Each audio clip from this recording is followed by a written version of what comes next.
चांगली भेटणं हा एक वेगळा मुद्दा झाला आणि ते वेवलेंथ जुळणं हे जास्त महत्त्वाचं असं मला वाटतं. कारण समोरचा कितीही स्वभाव चांगला असेल किंवा काही असेल तो आपल्याला मॅच होत असेल तर ते म्हणजे पुढे वर्कआउट होईल असं मला वाटतं. टिपिकल अरेंज मॅरेजमध्ये म्हणजे जास्तीत जास्त 1-2 वेळेला भेटतील बाहेर, त्यानंतर घरचे भेटतील आणि लग्न झालं. 1-2 भेटींमध्ये रिझल्ट देणं किंवा डिसिजन घेणं पॉसिबल नव्हतंच कधीच. अरेंज मॅरेज ह्याला म्हणता येईल की नाही माहीत नाही. थोडं अरेंज मॅरेजचं वेगळं व्हर्जन मला हवं होतं.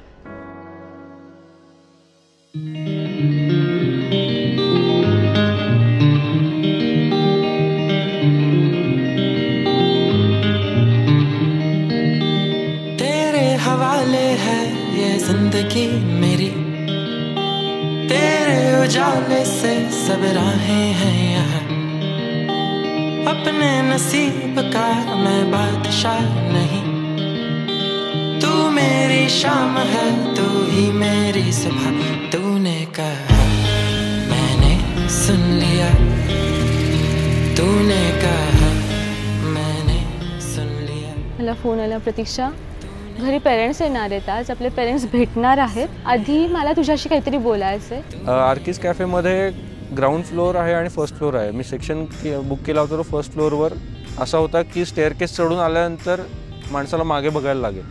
त्याचा फोन आला मला वर गेल्यानंतर की अगं इकडे ना इकडे म्हणजे छान आहे, आपण वरच बसूयात, खाली नको, खाली मला मे बी जे बोलायचं ते बोलता नाही येणार. आम्ही आधी जाऊन बसलो होतो तिथे, सगळं डेकोरेशन वगैरे केलं, बलून्स अँड ऑल, म्हणजे इट वॉज प्रॉपर लाईक फिल्मी प्रकारे सगळं केलं.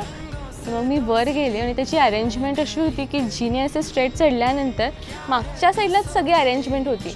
मी टर्न झाल्याशिवाय मला काही दिसणार नव्हतं आणि मी जेव्हा वळले, मला वळल्यानंतरही पटकन काहीच कळलं नक्की हा काय प्रकार आहे. तो हातात बुके घेऊन उभा होता, बलून्सचं वगैरे डेकोरेशन होतं आणि मी बाजूबाजूला होते, त्याचे फ्रेंड्स आहेत, माझे फ्रेंड्स आहेत, सगळे जमले होते. तिचे पाहून जे एक्सप्रेशन्स होते ना ते क्लास होते, म्हणजे तिला रडू येत होतं अक्षरशः आणि ती अशी थरथर कापत होती, तिला कळत नव्हतं काय बोलू. कशी बशी मी पुढे आले, प्रतीकने प्रपोज केलं आणि मग मी रडायला लागले. अरेंज मॅरेज मी करतीये तेव्हा ह्या सगळ्या गोष्टी होतील, हे खूप मोठं सरप्राईज होतं ते माझ्यासाठी, बेस्ट होतं. तूने कहा मैंने सुन लिया, तूने कहा मैंने सुन लिया.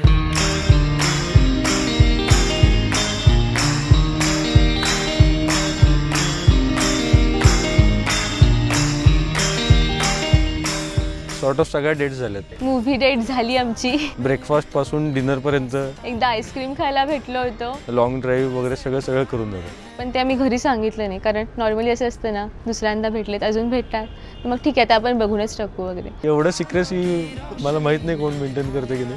आम्ही ना फेसबुकवर फ्रेंड होतो, तिचा नंबर पण मी, तिला जे घरचं नाव आहे सायली म्हणून त्या नावाने सेव्ह केलं आहे. तिने काय सेव्ह केलेलं मला माहीत नाही, कार्पेंटर प्लंबर वगैरे नसावं.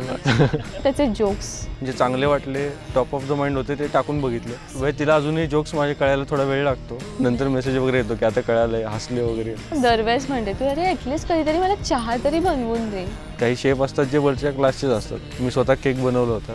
केक त्याने बनवला होता, जे म्हणजे मला असं होतं की सिरियसली कॉफी चहा न बनवता डायरेक्ट केक. आम्ही ऑलमोस्ट सॅटर्डे मॉर्निंगला तळजाईवर जायचो. आम्ही काय बोलत होतो हे मला फारसं आठवत नाही. तोही मला विचारतो की तळजाईवर असं काय बोलणं झालेलं, म्हणजे बोलतीये आय डोंट नो का, पण मला तेव्हा वाटलं की परफेक्ट आहे हाच.